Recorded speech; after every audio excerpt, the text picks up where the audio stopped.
So back in 2014, I made a video titled, "Does Weiss Schwarz Take Skill?" This video was very well received and it became one of the most popular videos on my channel to date. But so much has changed since 2014. The game itself is entirely different and my experiences with the game are different as well.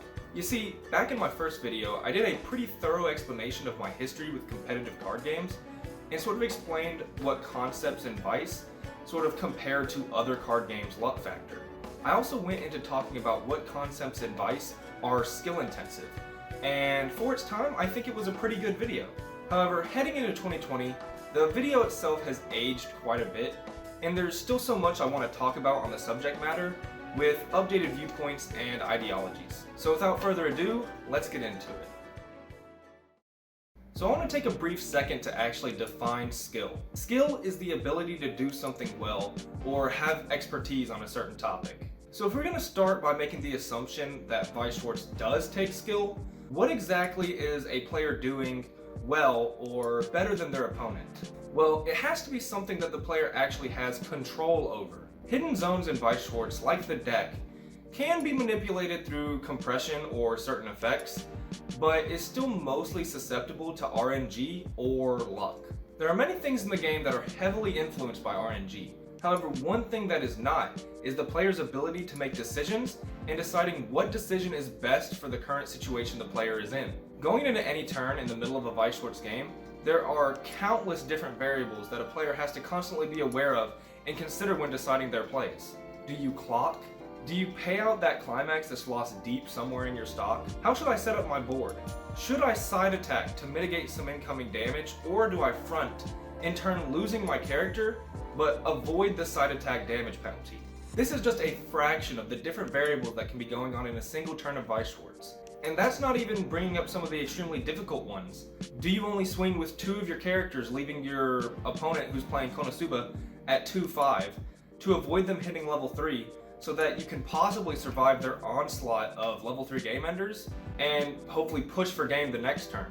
That is a tough decision to make, and there is no roadmap. Weiss Schwarz is a game where the decision making you do, the sequence of plays you carry out, all lead to a different outcome based on all of the variables going on in a single turn. Some decisions lead to a favorable outcome, and other decisions lead to inevitable defeat. There is no one there to tell you that the sequence of plays you are going to make is the correct sequence. It is up to the player to skillfully determine and create their own roadmap with the pieces they are given that will lead them to victory. So knowing this, why does Weiss Schwarz always seem to be the game that's begging the question, does this game take skill? So I think where Weiss Schwarz tends to be the game that gets scrutinized for being skill intensive is the sheer number of times the player is confronted by RNG, which is manifested by the revealing of cards from a hidden zone like the deck. Weiss Schwarz, more so than any of the other big card games, constantly subjects the player to being at the mercy of their deck. For example, when taking damage, each instance of a revealed card is either damage or a cancel unbeknownst to the player. This lack of information of the sequencing of cards in our deck is the RNG element we all fear. So what do skilled players do to counter this fact? Well, all high-level Weiss players are all aware of the concept of compression. Compression is essentially a ratio defining the amount of climax cards in your deck to non-climax cards in your deck. Skilled players are in a constant battle to ensure that their deck has good compression. If they see their deck has bad compression, they may make the tough call in deciding that it's better to minus on stock or hand, maybe using more brainstorm effects or Akatsuki effects to ensure that they can refresh their deck faster and get a deck with good compression. What exactly does all of this mean? Well, if you have skillfully maneuvered and made sure you have a deck with good compression and your opponent didn't, you will cancel more through the power of mathematics and statistics, not through luck or RNG. However, that's not entirely true, is it? What about the games where you had excellent compression, but all of your climaxes managed to be at the bottom of the deck? Or the games where your opponent had terrible compression, and they still managed to cancel every single one of your attacks? Well, here's how it goes. There will be games where you make every single one of your best plays, do everything you can to come out on top, and still lose. And these games can lead you to ask the question, is this game all luck after all? No, and here is why. For every game you lose due to outrageous, unbelievable misfortune, you will win a game due to your opponent having the same stroke of bad luck. You are not the only player being susceptible to the trial of deck RNG. And this is where the idea of the win rate comes into play. Let's say you play 15 games. The first 5 games, you won. Everything went great, you made all of your best plays, and it really helped you come out on top and take the win. The next 5 games, however, you make all of your best plays, and you just couldn't find a cancel and you lose. Rotten luck. Then there are the next 5 games. During these games, both you and your opponent both experience the same roughly average luck. So what will you do to give yourself the edge in that game? Well, as stated earlier, you will make the best decisions you possibly can, ensuring that every single decision you make, no matter how trivial, stacks up over time and pushes you to be in a winning position. If you are making blatantly smarter and more efficient plays than your opponent, then on average, you will have a higher chance to win the game. But wait, top tier gaming, that's not how it works at all. I am truly unlucky. I never have the games where my opponent has worse luck than I do, and I always lose because of it. I'm sure this is an idea that has run through players' heads countless times because it's a very easy thing to believe. But it's very important that we stay aware of a concept called confirmation bias. Confirmation bias is the tendency to search for, interpret, favor, or recall information in a way that affirms one's prior beliefs. Essentially, these are the times where you were at 3-3, you took 4 straight damage off the top through good compression, and you have decided that you've lost in an unlucky manner. However, you sort of disregard the fact that the game previous, your opponent was at 3-2, and you dealt 5 damage off the top, but you won in a skillful way. Now, all of this being said, I do think there are people who experience unfortunate random coincidences more than other people. Some people are struck by lightning never, and then some people have been struck by lightning multiple times. So if you truly think that you are more unlucky than someone else, go ahead, I can't stop you. Just make sure it's not confirmation bias first. But if you accept the fact that you are more unlucky than somebody else, do you accept the fact that you have never won the game of Weiss Schwarz? Because if the game is all luck, and you are more unlucky than your opponent, but you win a game of Weiss Schwarz, how did you manage this? Chances are during a game, you made some tough decisions and it really pushed your lead and assisted you in winning the game. And I will reiterate, this is called skill. This isn't even taking into account the thought of deck building in Weiss Schwarz as a skill, but since I think most people would actually agree that looking at a set's card pool, being able to determine what the best cards are in the set and adjust ratios in a deck based on that, is a pretty skillful idea, or at least shows some semblance of game knowledge. I want to leave this video focusing more on the actual playing parts of Weiss Schwarz and card games in general. And this is where I branched into talking about how Weiss Schwarz compares to other games when it comes to being a skill-intensive game. So let's take this discussion in a slightly different direction. Maybe the argument isn't that Weiss Schwarz takes no skill, but that it takes less skill than other card games. Oftentimes, people will tell me that they lose in the craziest ways, all due to misfortune, and that they would never experience the same stroke of bad luck in a game like Yu-Gi-Oh! Or Magic. So in my 2014 video, I listed all of the card games that I have played competitively in the past, and it was a pretty decent sample size. However, for this video, I want to focus on one card game in particular. So we're going to take Yu-Gi-Oh! As my example. I have played Yu-Gi-Oh! Since 2007, making it almost 13 years of experience with the game. And I haven't just played Yu-Gi-Oh! I have really seen the ins and outs of the game.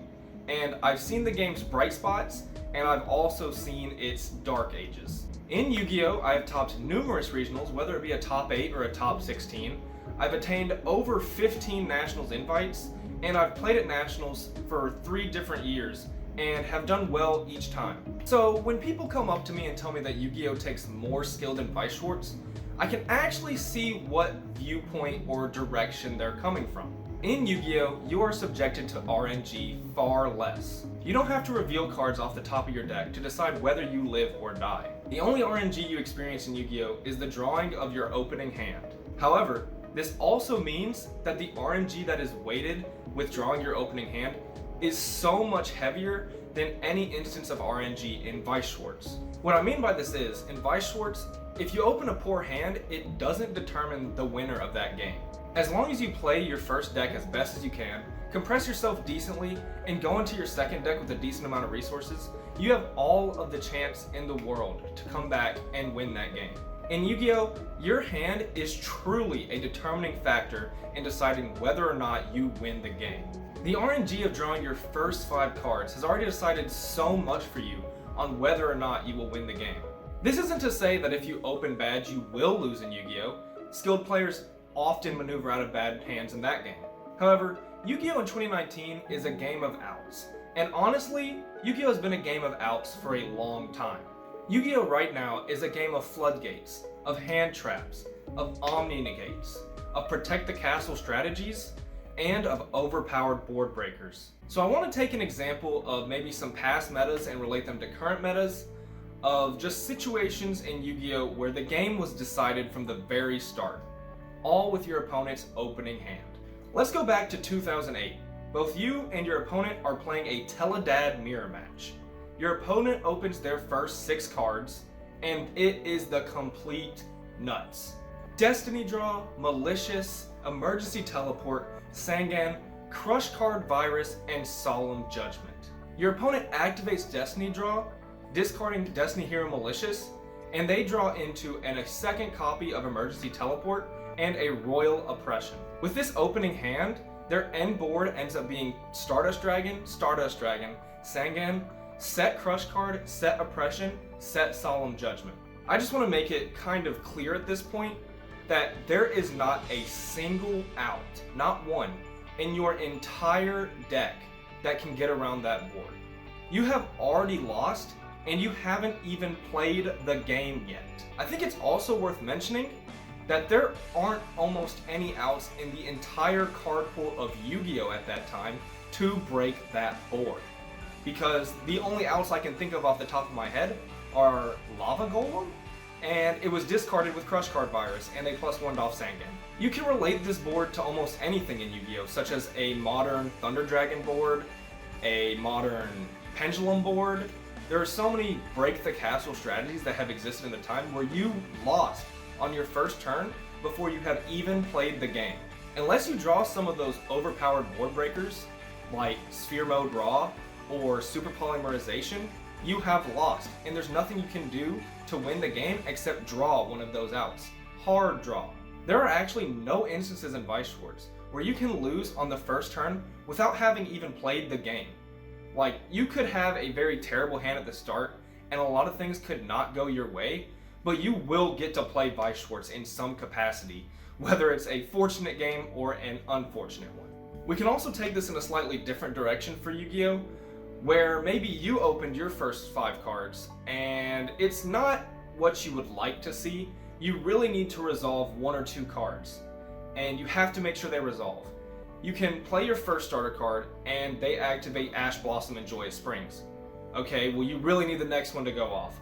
So you summon a Stratos type effect, and they infinite impermanence. Next turn, they use all of their resources, and they OTK you. Was it really their skill that let them draw infinite impermanence and Ash Blossom? Was it really that you were less skilled than them, that your plays were stopped with no fault of your own?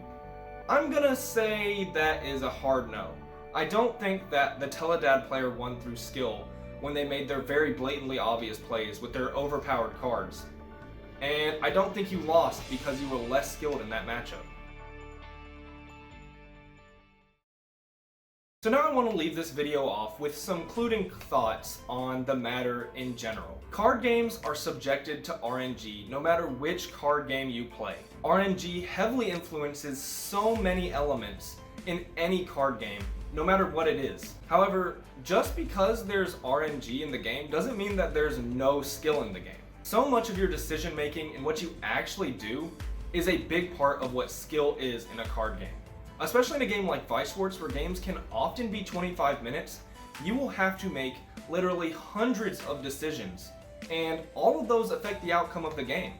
Whether you swung with 2 characters or 3 characters in a turn, sacrificed hand to try field, Maybe that was actually the wrong play and you didn't have resources to actually push through the entire game. But at the end of the day, there is an RNG element, and sometimes you will lose due to having worse RNG than the opponent. It happens. If we wanted to play a game that was all skill and no luck involved, we would all play chess.